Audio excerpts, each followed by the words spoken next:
Welcome back. Now, Musalia Mudavadi is a man literally at a crossroads with the 2022 polls fast approaching. Will he go it alone or will he pick a side in the Raila-Ruto duel? Well, he sat down exclusively with Wahiga Mwaura to discuss a wide range of issues. Wahiga began by asking him whether he was in negotiations with Deputy President William Ruto for a joint bid in 2022. I'll tell you this conversation has been in the air for almost 2 years. The people who have always thought that if I express my opinion, I'm not expressing my opinion, I'm expressing an opinion because of somebody else. I want to debunk that. I'm a very independent-minded person. And I want to state this.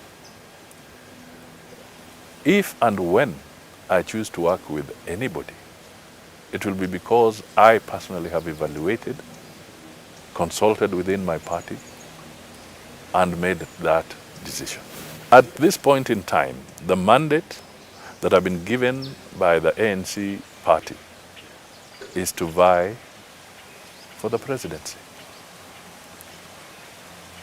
That is the mandate I've been given through the Amani National Council. I then want to get your thoughts on this. When the Deputy President says that parties are being set up to manage OCA principles, and says recently a party was started, I think he was referring to the Democratic Action Party linked with CS Eugene Wamalwa, to manage you, to manage Moses Wetangula in your region.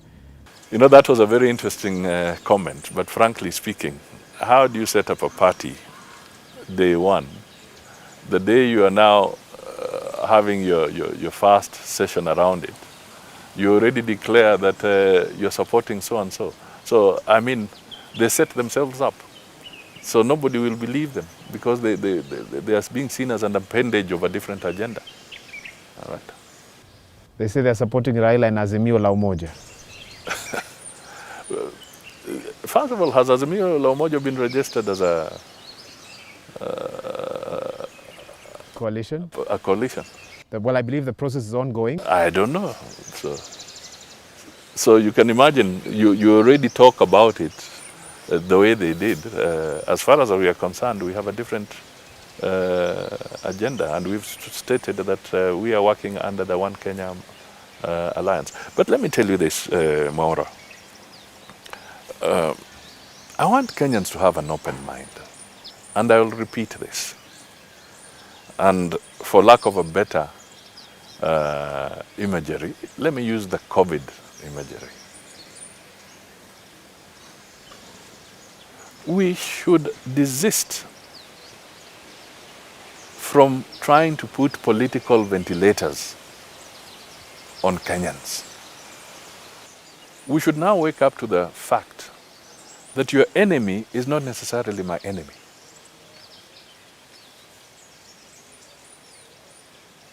Your supporter is not necessarily my supporter. We need to wake up to this reality. Because Kenyans are being told, left, right, and center, that because Musalia Mudavadi has a challenge with Wahiga Mwaura, you should not associate with Wahiga Mwaura. Come on. Where are we taking Kenyans? Well, what are you trying to say, party leader? You're speaking to us in parables. No, I'm speaking, they're not parables. Hit the nail on the head. I'm trying to tell you that there's a freedom of association.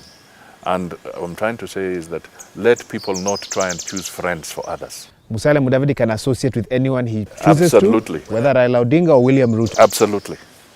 Without apologies. And that is how Kenya should go.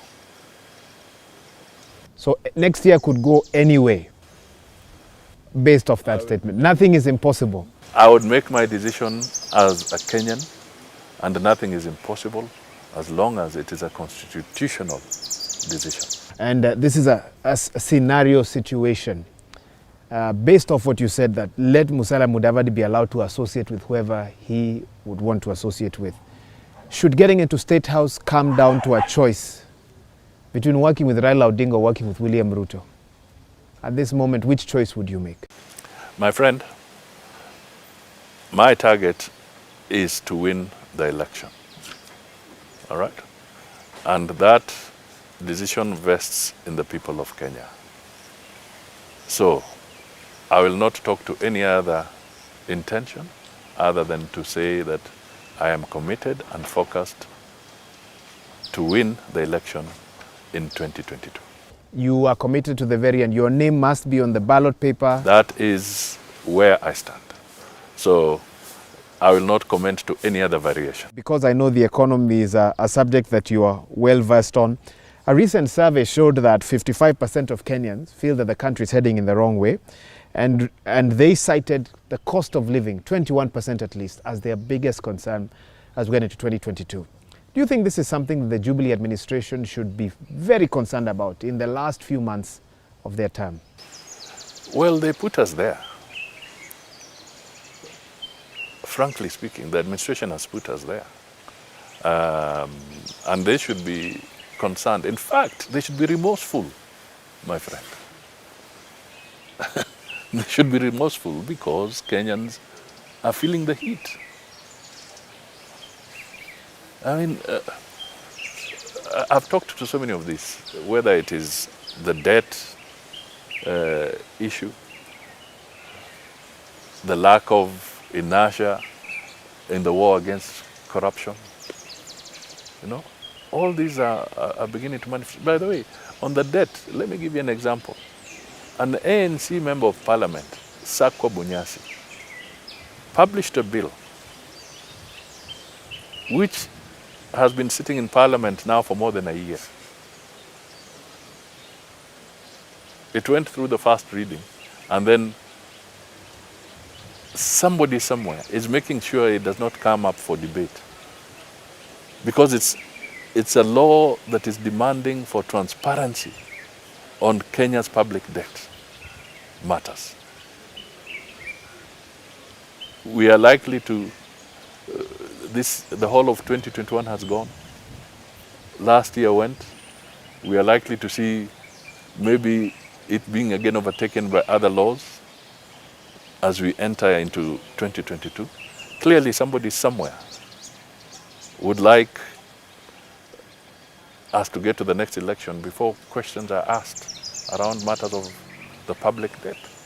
On the back of that, and you've alluded to this a little bit, it was recently revealed that the Auditor General's report has shown that the Kenya Ports Authority was listed as a principal security in the SGR deal together with the Kenya Railways in that deal with China. Should this emerge to be true, what must or what can the next head of state do? If the government of Kenya has entered into a debt,